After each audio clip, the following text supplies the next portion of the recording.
नमस्कार साथियों, स्वागत है आप सभी का लेट्स लर्न द इलेक्ट्रिकल पर। आज हम बात करने जा रहे हैं एमसीसी पैनल में फॉल्ट ट्रेसिंग कैसे करते हैं, या हम बोल सकते हैं डायरेक्ट ऑनलाइन स्टार्टर में हम फॉल्ट ट्रेसिंग कैसे करते हैं, उसके मेथड्स के बारे में हम स्टेप बाय स्टेप जानने वाले हैं।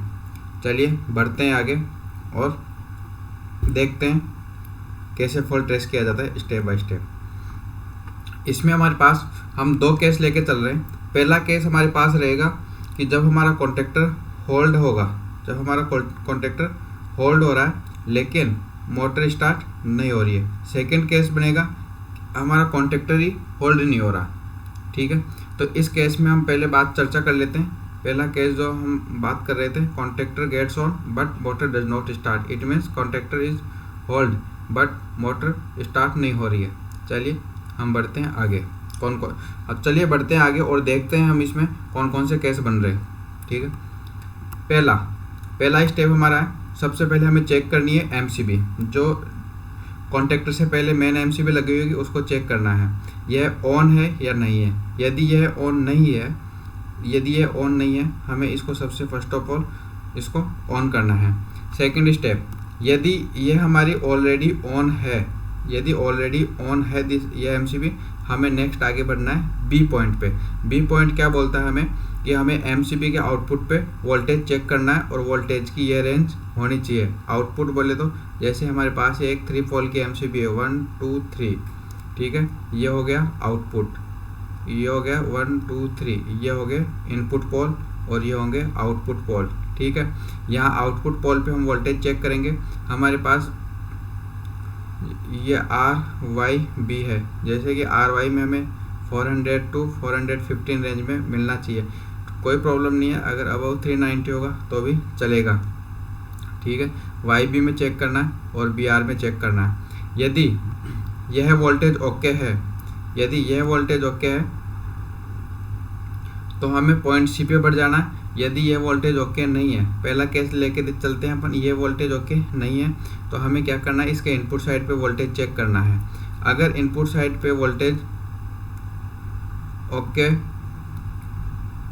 है, यदि इनपुट साइड पे वोल्टेज ओके है और आउटपुट साइड पे ओके नहीं है, तो हो सकता है अपनी एमसीबी फॉल्टी है, एमसीबी रिप्लेस कर देना चाहिए।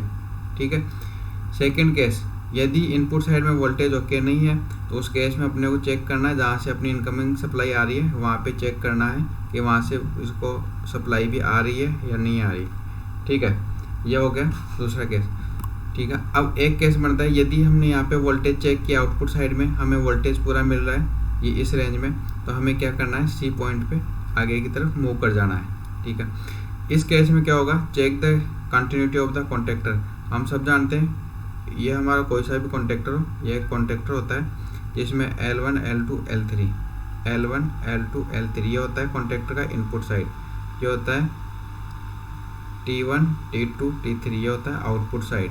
और यहाँ पे एक रिले लगी होती है जो कि मोटर टर्मिनल यहाँ पे कनेक्टेड होते हैं। हमें इन दोनों के बीच में कंटिन्यूटी चेक करनी है। ठीक है, अगर कंटिन्यूटी ओके है तो हमें यहाँ पे वोल्टेज चेक करना चाहिए। ठीक है, यहाँ पे वोल्टेज चेक करना चाहिए। ठीक है, कंटिन्यूटी ओके है तो यहाँ वोल्टेज चेक करना चाहिए। यदि कंटिन्यूटी ओके नहीं है तो पॉसिबिलिटी है हमारा कॉन्टेक्टर ही फॉल्टी है, हमें कॉन्टेक्टर रिप्लेस कर देना चाहिए। यदि ओके है तो हमें पॉइंट डी पे जाना चाहिए और यहाँ पे वोल्टेज चेक कर लेना चाहिए। ठीक है, यदि यहाँ कंटिन्यूटी ओके है तो यहाँ वोल्टेज ओके शो करेगा। यहाँ अगर ओके शो नहीं कर रहा है तो हमें एक बार यहाँ बीच में रिले भी चेक कर लेना चाहिए कि ये वोल्टेज शो कर रहा है नहीं कर रहा। ठीक है, यदि ओके है तो हमें नेक्स्ट स्टेज पे बढ़ना चाहिए, जो कि हमारा यहाँ पे वोल्टेज चेक करना। यदि वोल्टेज ओके है तो फिर हम नेक्स्ट स्टेज पे जाएंगे, मोटर के टर्मिनल्स पे। अगर मोटर के टर्मिनल्स पे वोल्टेज ओके नहीं है, मिलता है तो हमें चेक करना चाहिए केबल तो कहीं फॉल्टी नहीं है। ठीक है, यदि केबल फॉल्टी तो नहीं है, अगर केबल फॉल्टी है तो हमें केबल को रिप्लेस कर देना चाहिए। यदि हमें वोल्टेज ओके मिलता है मोटर टर्मिनल्स पे, यहाँ पे मोटर टर्मिनल्स में वोल्टेज ओके मिलता है, हमें क्या करना चाहिए, मे बी मोटर फॉल्टी हो सकती है। उस केस में क्या करेंगे, हम जो मोटर के टर्मिनल है यहाँ पे हम रजिस्टेंस चेक करेंगे, ठीक है, यह रजिस्टेंस चेक करेंगे और इन सभी पॉइंट्स के साथ बॉडी के साथ भी रजिस्टेंस चेक करेंगे। हो सकता है हमारा मोटर फॉल्टी हो तो हमें मोटर रिप्लेस करनी चाहिए। तो यह है हमारा एक बेसिक स्टेप्स थी जो कि फॉल्ट डायग्नोसिस करने के लिए हमें बहुत मदद करती है। आशा करता हूँ कि आपको यह वीडियो समझ में आया होगा। अगर नहीं आया है तो 1 या 2 बार आप इसको रिपीट कीजिए, इतना कोई बड़ी बात नहीं है, इसको समझना आसानी से समझ आ जाएगा आपको, ठीक है। मिलते हैं नेक्स्ट वीडियो में। नेक्स्ट टॉपिक जो रहेगा हमारा वो यही रहेगा। एक केस जो हमारा बन रहा था, यहाँ पे कॉन्टैक्टर ऑन है या इसको बोल सकते हैं कॉन्टैक्टर होल्ड हो रहा है लेकिन मोटर स्टार्ट नहीं हो रही।